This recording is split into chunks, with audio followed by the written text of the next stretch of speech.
अस्सलामुअलैकुम हुब्बे वतन पाकिस्तानियों। एक शख्स मदीना की रियासत का ख्वाब लेकर आया था जिसका नाम है इमरान खान। अवाम ने दिल से इमरान खान के बयानी को कबूल किया, लेकिन सालों से इस माफिया को अपने पेट की फिक्र पड़ी हुई थी। इसीलिए तो इस माफिया ने इमरान खान को जेल में डाल दिया। आज मजहबी जनूनियत ने गुजरावाला में एक चर्च को आग लगा दी। सारी रियासत सोई रही, क्योंकि रियासत गद्दारों के हाथ में है। जो कुछ इस टाइम पर पाकिस्तान में हो रहा है, आपको क्या लगता है कि इसकी जिम्मेदार सिर्फ हुकूमत है? हुकूमत के पीछे कौन से ऐसे हाथ हैं? आज हमें शहरयार अफरीदी को देखकर बहुत ज़्यादा दुख हुआ। हाथ में कुरान और कहता है, अल्लाह पाकिस्तान को ता क़यामत सलामत रखे। जुल्म के पहाड़ टूटे मगर शिकवा नहीं, लेकिन तारीख के पन्नों में सुनहरी हरूफ में शहरयार अफरीदी का नाम कप्तान के साथ लिखा जाएगा। किसी ने वफा करनी हो तो शहरयार अफरीदी से सीखे। आज पुलिस और कंपनी में काफ़ी फड्डा पड़ गया। पुलिस कंपनी की कुछ ज़्यादा ही वफादार थी। जब जज साहब ने हुक्म दिया कि हर कीमत पर शहरयार अफरीदी को रिहा करो, अगर तुम लोग उसको रिहा नहीं करते तो मैं तुम लोगों को 6 माह की तौहीन अदालत के केस में जेल में भेज दूंगा। फिर आप लोगों को पता चलेगा कि आप किस तरह अदालत के हुक्म की धज्जियां उड़ाते हैं। लेकिन ये लोग फिर भी बाज नहीं आए, क्योंकि ये कंपनी के वफादार थे। और उसी टाइम पर पीटीआई के दबंग वकील शेर अफजल मरवत रास्ते में आए और उन्होंने कहा कि आप लोगों ने जज साहब का हुक्म नहीं सुना। जब जज साहब ने कहा है कि इनको छोड़ दीजिए, तो आप क्यों इनको लेकर जा रहे हैं? तो फिर शेर अफजल मरवत ने बहादुरी दिखाई। शहरयार अफरीदी को बाजू से पकड़कर ले गए। पुलिस को कहा कि अगर किसी में हिम्मत है तो इसको हाथ लगाकर दिखाओ। आज शहरयार अफरीदी और शंदाना गुलजार की रिहाई के बदले जो है वो पुलिस पूरी तरह पागल हो चुकी थी। काश आज इस्लामाबाद हाई कोर्ट में जस्टिस बाबर सत्तार की अदालत में कैमरे लगे होते और कौम समात बराह रास्त देख सकती।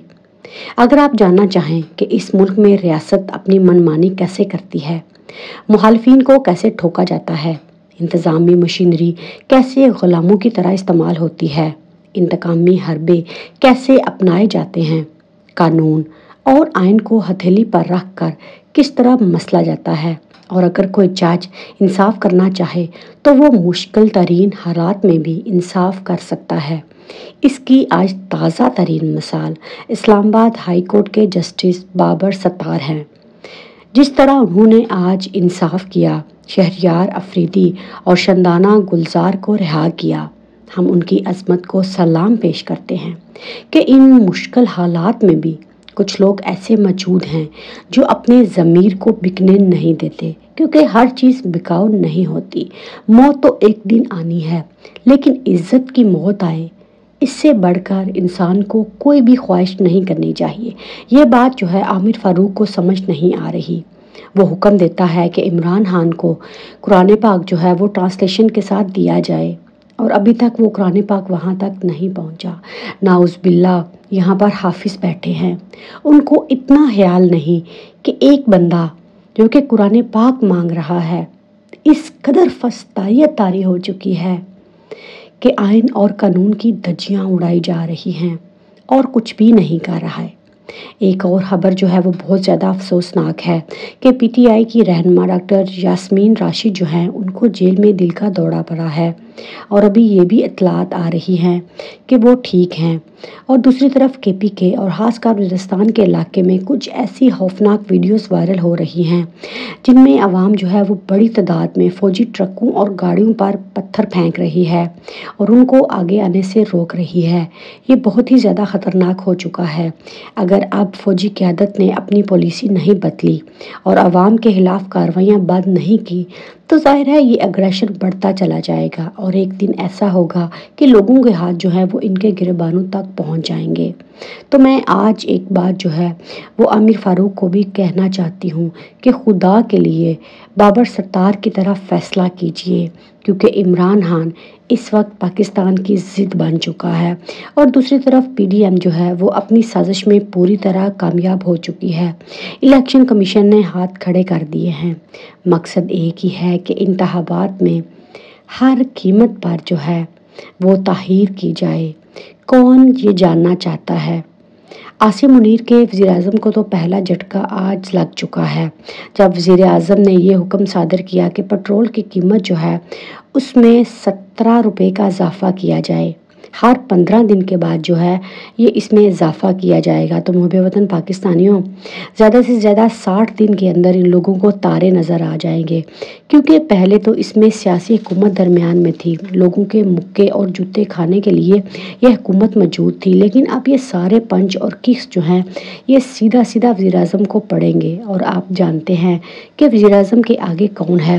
اور دوسری طرف فوج نے ایک سروے کروایا ہے، پنجاب میں عمران خان کی مقبولیت جو ہے وہ تقریباً 62% ہے۔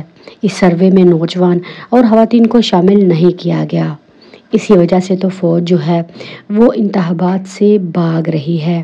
ان کا مقصد ایک ہی ہے، عمران خان کو ختم کرنا، لیکن دوسری طرف کمپنی عمران خان کو جیل میں ڈال کر پریشان ہو چکی ہے، کیونکہ کمپنی جو ہے وہ عمران خان کو جیل میں ڈال کر اس کے ساتھ ایک معاہدہ کرنا چاہتی تھی کہ تم پیچھے ہٹ جاؤ، پارٹی کی قیادت جو ہے وہ شاہ محمود قریشی یا کہ پرویز الہی کے ہاتھوں میں دے دو۔ لیکن کپتان نہ تو جھکا ہے اور نہ ہی بکا ہے۔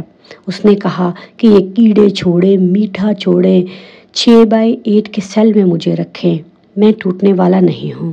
اسی لیے اب فوج میں بھی بغاوت شروع ہو چکی ہے، اور فوجی عاصم منیر سے ڈائریکٹ یہی کہہ رہے ہیں کہ سر یہ ہمارا کام نہیں ہے۔ اور دوسری طرف بندیال کو بھی آنے والے دنوں میں ہوش آنے والا ہے، کیونکہ جس طرح قانون کی دھجیاں جو ہیں وہ شہباز شریف نے اڑائی ہیں، اب اس کی رولنگ